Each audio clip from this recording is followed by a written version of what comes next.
Sugatan ng isang lalaki sa Antipolo, Rizal matapos saksakin umano ng sariling anak.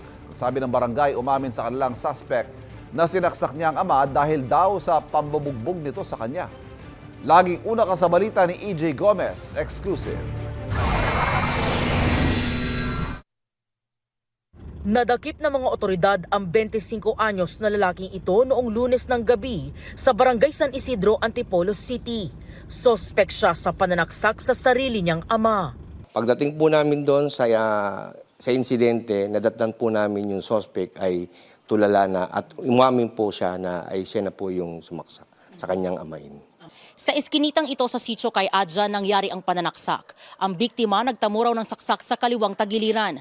May malay pa ang biktima matapos masaksak at nagawa raw humingi ng tulong mula sa mga kapitbahay. Pumasok siya sa gate, dumiretso siya sa loob ng bahay namin. Then nagulat ako, lumabas ako, inano ko yung anak niya na may hawak na kutsilyo. Tapos pag silip niya dun sa bahay namin, paglabas niya sabi niya, may saksak siya, may dugo daw siya. Na-recover mula sa sospek ang ginamit na patalim. Ayon sa barangay, pambubugbog umano ng ama sa kanyang anak ang ugat ng krimen. Ayon po sa kwento po ng suspect sa amin, pagbaba pa lang po niya ng tricycle, doon na po siya binugbog ng kanyang ama. Hanggang sa makarating po sa dulo. Tapos ano na po yung nangyari sumunod? Ayun po, nagpanambuno na po sila mag-ama.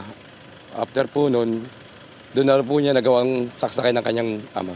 Ayon naman sa kaanak ng biktima, napagbuntungan lang ng anak ang kanyang ama, nagalit sa una niyang nakaaway. Meron ngang kaalitan doon sa lugar ng asawa niya. Siguro naging mainit ang ulo sa tatay na yung buntong yung sama ng loob.